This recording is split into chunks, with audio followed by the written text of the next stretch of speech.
ఏం చేస్తున్నావు నాన్న?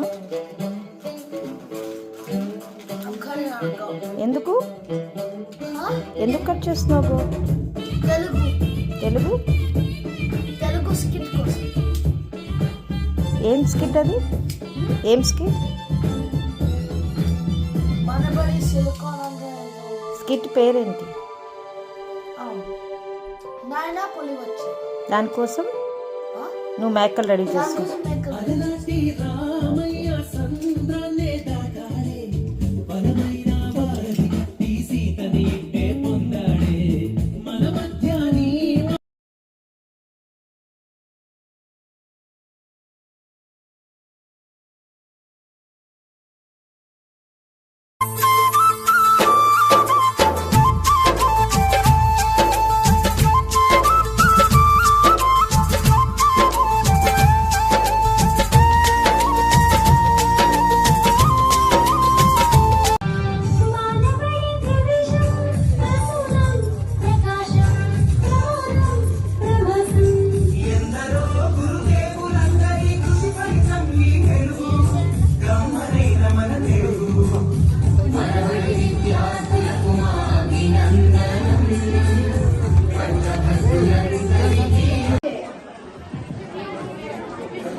సభకు నమస్కారం. నా పేరు సుభాష్. నేను ఈరోజు మీ అందరికీ సరదాకైన అబద్ధాలు చెప్పడం వల్ల ఎలాంటి పరిస్థితులు వస్తాయో ఒక నాటిక ద్వారా తెలియజేయబోతున్నాను. ఈ నాటిక పేరు నాయనా పులి వచ్చు. రండి, మనం ఒక అందమైన పల్లెటూరికి వెళ్దాము.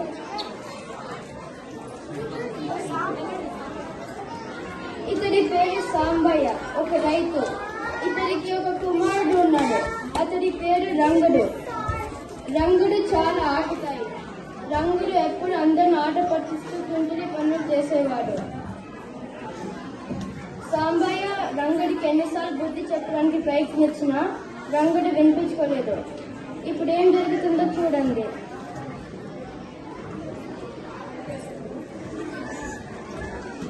నాయనా రంగా, ఈరోజు మన కాపు పనికి రాలేదు కనుక నాకు చాలా పని ఉంది పొలంలో. మేకలను అడవికి తీసుకువెళ్ళి మేపే పని నీకు అప్పగిస్తున్నాను. నీకు ఏం భయము లేదు. పులి కనపడితే నాకు చెప్పు. నేను పొలంలోనే పనిచేస్తూ ఉంటాను. అలాగే నాయన, ఈరోజు మేకలు మేపే బాధ్యత నాది. మీరు నిశ్చింతంగా ఉండండి.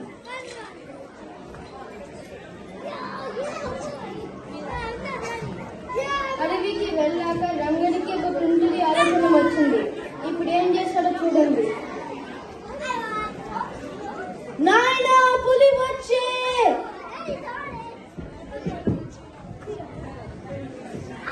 పులి ఎక్కడ నాయనా? పులి లేదు, గిలి లేదు. నేను పిలిస్తే మీరు వస్తారో లేదో చూడడానికి పిలిచా. మేము అక్కడ పొలంలో పని చేస్తున్నాము. నువ్వు ఇట్లా ఆట పరచడంలో న్యాయమేనా? పులి వచ్చినప్పుడే పిలవాలి.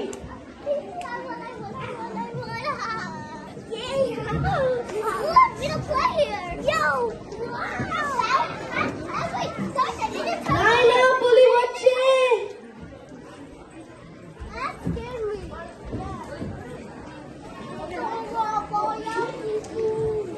ఎక్కడా పులి? ఎక్కడా పులి? పులి లేదు, గిలి లేదు. ఏదో సరదాగా పిలిచారు. నీ కొడుకు అల్లరి ఇంకా మానలేదా సాంబయ్య? లేదు శివయ్య, నేను చాలా కాలం నుంచి చెప్తున్నా, కానీ బుద్ధి మాత్రం మానడం లేదు. బుద్ధి చెప్తాంబయ్య. ఎలా అల్లరి చేసుకుంటూ ఎంతవరకు తెచ్చుకుంటాడే. నన్ను క్షమించండి, నా కుమారుడికి ఎంత చెప్పినా మారట్లేదు.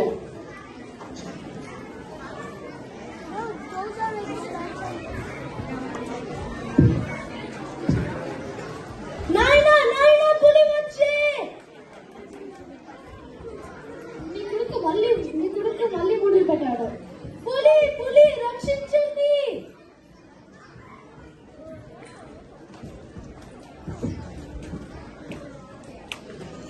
ఎక్కడికి పులి?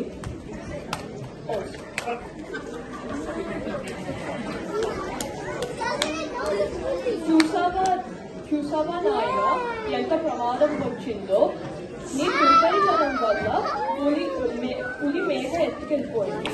అందుకే నువ్వు పులిని చూడగానే మాకు చెప్పుకుంటుంటే మేము మేకని రక్షించేవాళ్ళం. కానీ నీ వెర్రితనం వల్ల పులి మేక ఎత్తుకెళ్ళిపోయింది.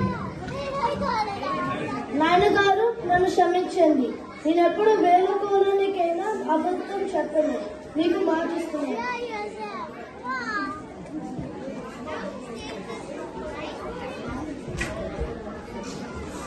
చూసారా, సరదాగా అబద్ధాలు చెప్పడం వల్ల రంగుడికి ఉన్న మేకల మందుని ఎంత ప్రమాదంలో పడేశారో. అందుకని అబద్ధాలు చెప్పకూడదు.